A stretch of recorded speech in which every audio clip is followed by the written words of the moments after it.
Welcome to this episode of the Harpreet Singh show. ਤੁਹਾਡਾ ਮੇਰਾ ਸਾਥ ਹੁੰਦਾ ਹੈ ਮੰਡੇ ਟੂ ਫਰਾਈਡੇ ਸਵੇਰੇ 8 ਤੋਂ ਲੈ ਕੇ 9 ਵਜੇ ਤੱਕ, ਮੰਡੇ ਟੂ ਥਰਸਡੇ ਰਾਤ ਨੂੰ 10 ਤੋਂ ਲੈ ਕੇ 11 ਵਜੇ ਤੱਕ ਅਤੇ ਸੈਟਰਡੇ ਨੂੰ 2 ਵਾਰੀ ਸਾਂਝ ਪਾਉਂਦੇ ਹਾਂ, ਦੁਪਹਿਰ 2 ਤੋਂ ਲੈ ਕੇ 3 ਵਜੇ ਤੱਕ ਅਤੇ ਰਾਤ 8 ਤੋਂ ਲੈ ਕੇ 9 ਵਜੇ ਤੱਕ। ਇਹਨਾਂ ਪ੍ਰੋਗਰਾਮਸ ਵਿੱਚ ਹਮੇਸ਼ਾ ਹੀ ਸਾਡੀ ਇਹ ਕੋਸ਼ਿਸ਼ ਹੁੰਦੀ ਹੈ ਕਿ ਉਹਨਾਂ ਇਸ਼ੂਜ਼ ਨੂੰ ਲੈ ਕੇ ਜਿਨ੍ਹਾਂ ਦੀ ਕਿ ਰੈਲੇਵੈਂਸ ਹੈ ਅਤੇ ਕਿਵੇਂ ਅਸੀਂ ਉਸ ਤੋਂ ਕੁਝ ਸਿੱਖ ਸਕਦੇ ਹਾਂ। ਸਾਨੂੰ ਬੜਾ ਮਾਣ ਹੈ ਕਿ ਅੱਜ ਸਾਡੇ ਕੋਲ ਸਟੂਡੀਓ ਦੇ ਵਿੱਚ ਆਏ ਹੋਏ ਨੇ ਹਰੀ ਨਾਮ ਸਿੰਘ ਖਾਲਸਾ, ਜਿਹੜੇ ਕਿ ਮੀਡੀਆ ਦੇ ਵਿੱਚ ਵੀ ਤੁਸੀਂ ਦੇਖਦੇ ਹੋ ਕਿ ਇਹਨਾਂ ਦੀ ਬਹੁਤ ਵੱਡੀ ਕੰਟਰੀਬਿਊਸ਼ਨ ਹੈ ਟੂਵਰਡ ਸਿੱਖੀਜ਼ਮ। ਤੇ ਨਾਲ ਆਓ ਅੱਜ ਇਹਨਾਂ ਨਾਲ ਇੱਕ ਬਹੁਤ ਹੀ ਮਹੱਤਵਪੂਰਨ ਵਿਸ਼ੇ ਬਾਰੇ ਗੱਲਬਾਤ ਕਰਦੇ ਹਾਂ। ਸਵਾਗਤ ਕਰਦੇ ਹਾਂ ਹਰਨਾਮ ਸਿੰਘ ਖਾਲਸਾ ਜੀ ਦਾ। ਜੀ ਆਨੰਦ ਜੀ ਭਾਈ ਸਾਹਿਬ, ਵਾਹਿਗੁਰੂ ਜੀ ਕਾ ਖਾਲਸਾ, ਵਾਹਿਗੁਰੂ ਜੀ ਕੀ ਫਤਿਹ। It's a pleasure having you here. Thank you. Thank you. Well, thank you for the opportunity. So we would like to talk a little bit about yourself first, if you can let our viewers know that you are as a Sikh. What prompted you and what was that inspiration which made you jump into Sikhism? Well, yeah, I've been here now 35 years in the Sikh community, and I've watched it grow in Canada. Right. And as a young boy, I was 24 years old when I came in the presence of Sri Guru Granth Sahib, and I really didn't know what it meant. I never heard about it. I met some people, some Sikhs who were following, and they said, "Come to our temple, we pray." I said, "That sounds nice. I like to pray." Right. But something happened when I came into the presence of the Sri Guru Granth Sahib and did Mata Take. I bowed, and something very special. I felt that I had found something I was searching for. From about the age of 10 to 24 years old, I really wanted to find universal truth. Somewhere in my mind there was this thing that somewhere on this planet existed a universal truth, or a teaching about universal truth. And I studied many comparative religions, and back, of course, in those days there was no internet or things like that. Right. And really even in the libraries you could read about other faiths, but there was nothing on Guru Nanak Dev Ji, so I had no really understanding of what a Sikh was. But that day when I came in front of the Sri Guru Granth Sahib, something very special happened inside of me, and I knew that I had found something very special. And when I started to listen to the kirtan, again never hearing it in my life, not this life anyways, Right. it just changed me. It opened my heart. It did something. Tears started to come from my eyes. And I just really knew that whatever it was that I was in the presence of, I wanted to understand what it was. Right. And that began my journey and my studies. And 35 years later, I'm still journeying and still studying. That's wonderful. But Guru has blessed me beyond imagination. I Right. could never believe that a white person from downtown Toronto, born and raised, could become Gursikh and Right. could really impact into the Sikh community worldwide. So it's Right. been a great honor. What was your family's reaction at that time, and also acceptance amongst the Sikhs as such? Because seeing a white skin and that in this form, so is it more that it is just out of aura that you are accepted, or now people really think that the kind of work which you have been doing in the form of having insights into Sikhism program also, and otherwise also going all across the world and talking on Sikhism? Well, it's been great. As far as my parents were concerned, at first they wondered, what's this kid into? But, as I grew and they saw who I was becoming and the kind of person that these teachings developed me into, my mother would be great. She'd watch the TV program, and as soon as it was over, she would call me and say, "Oh, how come your hair you look like this? Your beard wasn't combed right." She would be my biggest critic, Right. And my father was very proud. He carried my picture in his wallet. Everybody was, he's proud. And, for acceptance in the community, I say I've been here with you 35 years. Right. And those first 20 years, all I did was seva in the gurdwaras. I spent so much time just doing seva. I didn't want to talk. I didn't want anybody should know my name. Right. I learned kirtan, tabla, vajja. I spent time and just serving. And that was my first 20 years. Wow. And then after that, I was invited to host Insight into Sikhism, and at that point, my life changed Right. big time, because then I became very public. But really, I love doing the seva, and that's how my reputation was developed. Right. Through my service, not through, oh, you should be this or that. And that's my devotion and dedication, and that seva is still here today. Right. So Harnam Singh ji, as being born into a Sikh family and becoming a Sikh is different, but you adopted this religion and you have been propagating this religion. So today we would like to take this opportunity to learn from you that in these few minutes which we have, everybody wants to know what is Sikhism. And today, we just think that just by having the outside qualities, we call ourselves as the Sikhs. But Guru Sahib and Guru Granth Sahib talks about universality. Guru Granth Sahib talks about inclusiveness Yes. and understanding the basic purpose of life. So if you could take us on this journey from your experience, what things should be imbibed by us to become better Sikhs? Well, the first thing is that Guru Nanak Dev Ji revolutionized religion in the world. Right. Before Guru Nanak Dev Ji, everyone said God was outside of you and you had to find God outside of you, or somebody had to take you to God outside of you. Ji. And Guru Nanak Dev Ji said, no, he said God lives inside of you and you can experience God. And that became the power of Shabad.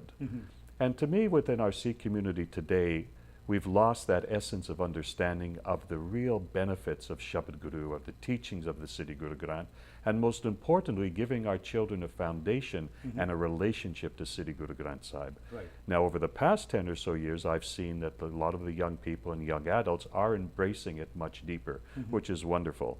But there's still a lot of challenges. And I look to it that the Sikh faith itself is the youngest of the world religions, the youngest. Christianity, 2,000 years, Judaism, 4,000 or 5,000, Buddhism, Hinduism, Muslimism, many thousand years. But Sikhism is just over 500 years and we're still growing.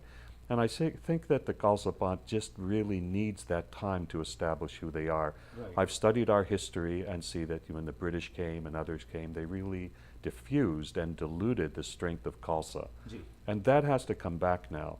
And what's most important is that we teach what these teachings are, not just the history, but the benefit. Because the whole foundation that I understand of our Sikh faith is in Shabad. Right. It's in Bani. It's in Nam Simran. It's in reciting the prayers. Right. It's understanding the depth of the Huknamas and how they relate to our lives.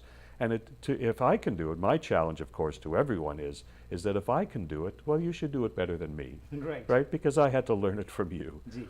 But I understood it from a Western mind. And I think that's what has allowed me to be very unique Right. and allowed me the opportunity to work with so many people, and especially our young people, because I had to understand it from day one. I knew nothing. Right. So I had to understand it purely from a Western mind, not from an Eastern mind. And the Western mind wants to know what is the science of it and how does it work, and okay, tell me what is Gurbani and how does Gurmukhi, what kind of language, what is Shabad Guru, the sound technology. And we learn it from that.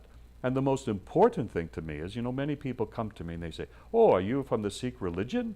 I say, no. They say, you look very religious. I say, no. I said, well, what are you part of? I said, a way of life. I'm part of the Sikh way of living.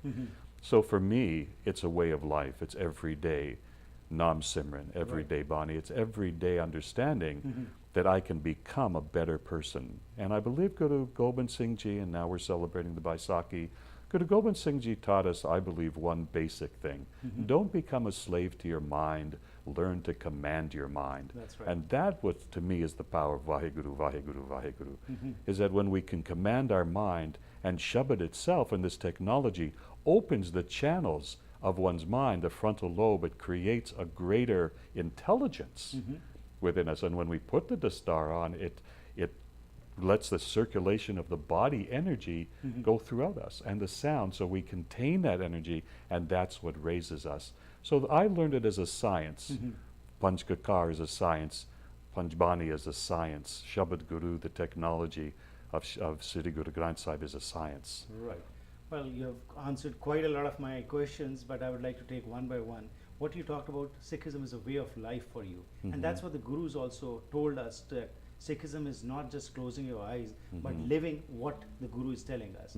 Of late, what we are finding in Sikhism about the challenges, what we touched a little bit, that now in Sikhism also, different groups are coming forward. One group is just based upon Shraddha, which is just devotion, and the other is talking about the why. We need to understand what was in the Western Hemisphere about why I should do this, why I should not do this. Correct. So these are the two kind of thoughts which are prevailing, and either one is just attuned to one particular side and the other is to the other thought. So basically, Sikhism is a way of life, as you said, and it's a balanced understanding. And Correct. Guru Sahib nowhere said that close your eyes and follow. Correct. He said use this mind, Vivek Correct. Buddhi, what we talk Correct. about, and use that. But today we are not ready for that. Are you finding this as a challenge right now? And how do you feel that if this is a challenge, we need to work on these issues also? Well, the challenge, and that's why I teach and teach and teach and visit so many gurdwaras and speak and work with the young people in that to understand. You know, Guru Nanak Dev Ji brought 3 simple principles. Kirat karo, Yeah. work hard to be in the society, share in the society, vanchak, share it with others, and Nam Simran, meditate. Right. So what is the difficulty? We want to complicate it. So the mind becomes complicated within that. Guru Sahib made it very simple for us to understand. Right. But we don't want to believe it. Yeah. And that's the case. I say to the Sangat, I say, why should one in our Sangat be depressed? Depression is rampant in our Yeah, Sangat. I absolutely. say, why should you be depressed? You have this teaching right at your feet. Why should you be depressed? This is the uplifted spirit. Chardikala doesn't mean just, oh, I'm happy. Oh, yeah. It means elevated spirit. Absolutely. And Guru Sahibs have given us that elevated spirit to live by. So as a way of life, when we practice it, we do the Nam Simran. You know, many come to me, they say, well, I do pot every day, but I don't feel it, or I fall asleep, or it doesn't mean much to me. So I say, well, you know what, before you begin to read pot, just do a few minutes, Vaheguru, Vaheguru. And then open the Gutka, then begin to read from it, from your Nitnem. And then see what that difference is, and Right. let the sound come through. Now, I was taught this way, I learned this way, Right. and I think that that has been lost through the generations to some degree. Right. So all we can do is be a living example. Guru Sahibs are just living examples. We have to become just an example of those who trust in that. Right. And I trust in it. I'm not the, saying I'm the best one, but I do my best. I try Right. my best. And that is how it changes and grows, and I think that's what we have to do. I know we have a lot of different, some side says no, it should be done this way, one side Yeah. says that way, no, you should only do Vaheguru this way. Right. To me, this is a universal teaching for all people. Vaheguru is a universal concept, Right. and just do it. It's like Nike shoes say what, just do it. Just do it. So I tell the That's kids, what I the say, question is. Just go just and do it. right. Why go, no, you should do this way, that way. And you know how I've survived 35 years in Right. the Punjabi community and in our Sikh community Right. is that I've always represented myself as a religious and a spiritual man. Great. I never get involved in politics on this side or that side, Right. because my essence is I believe so firmly in these teachings Ji. and the teachings of Guru Nanak Dev Ji, Right. and they work. Pleasure talking to you. We'll go my for a small privilege. break. When we come back, we'll discuss some more issues.